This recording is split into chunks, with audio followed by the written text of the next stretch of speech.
Hello, everybody. I'm Dr. Petros Grivas. I'm a medical oncologist in Seattle. I'm a professor at the University of Washington and Fred Hutch Cancer Center.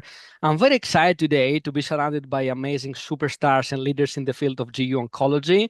We're going to have a dialogue about the key data from ASCO GU 2025. Before we dive right in this amazing data set, I will ask my colleagues to introduce themselves. We'll start with Dr. Plimack first. Betsy? Hi, Petros. Thanks for having me. It's great to be here. I'm Betsy Plimack. I'm a GU medical oncologist at Fox Chase Cancer Center in Philadelphia.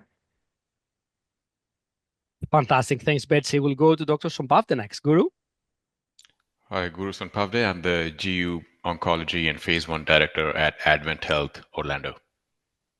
Thanks, Guru. We'll go to Dr. Friedlander next. Terry? Super. Terry Friedlander. I'm a professor of medicine here at University of California, San Francisco.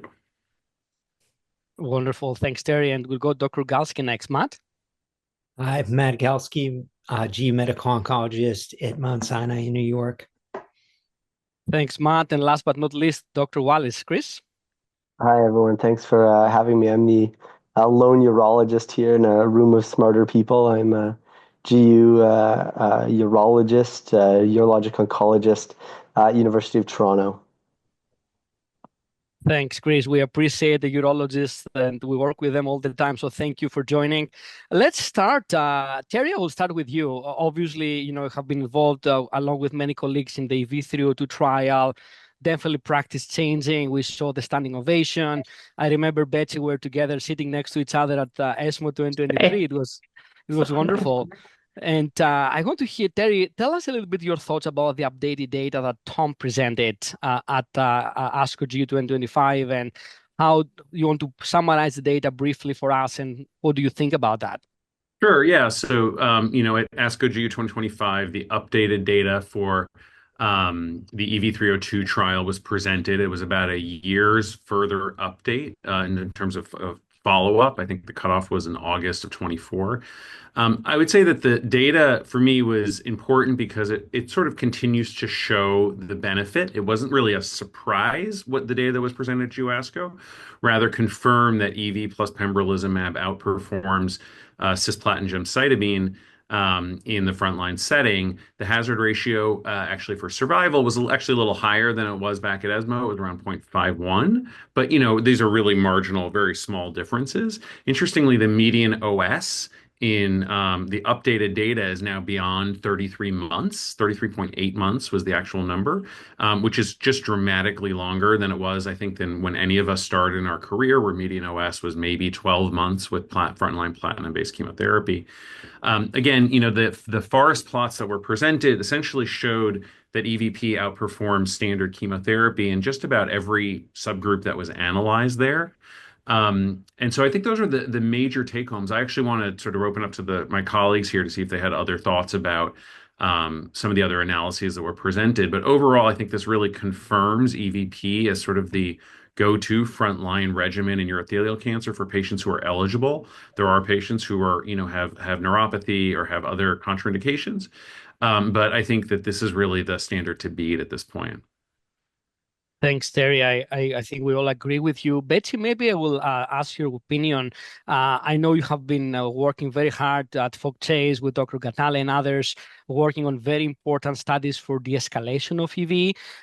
May I ask your opinion about, how do you use EV-Pembro today in the clinical practice, and how do you view these trial designs to potentially de-escalate down the road if we can?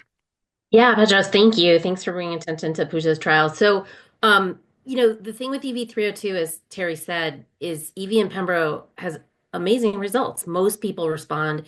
Very few people progress through it. And among those who respond, many are, in fact, durable. And that's where these long-term results really matter. We really want to see. I want to be seeing results from EV-302 10 years from now, showing people still doing well. That would be amazing. But because it's so effective and successful, people are rarely stopped because of progression. Not rarely, but not nearly as commonly as, for instance, with chemotherapy.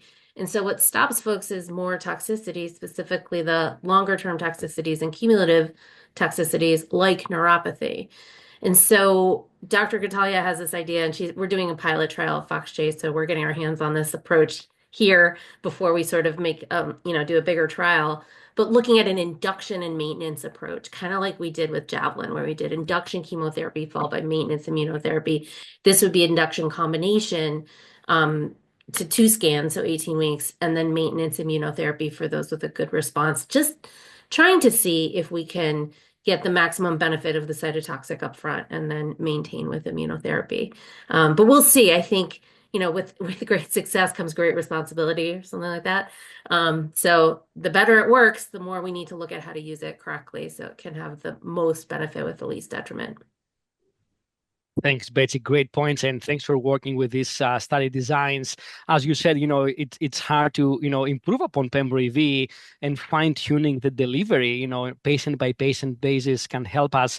May I ask you, have you used ctDNA at all to make decisions in this current setting, or you just based on those adjustments on toxicity and/or progression? We don't at Fox use ctDNA clinically, but we collect it on every trial we do.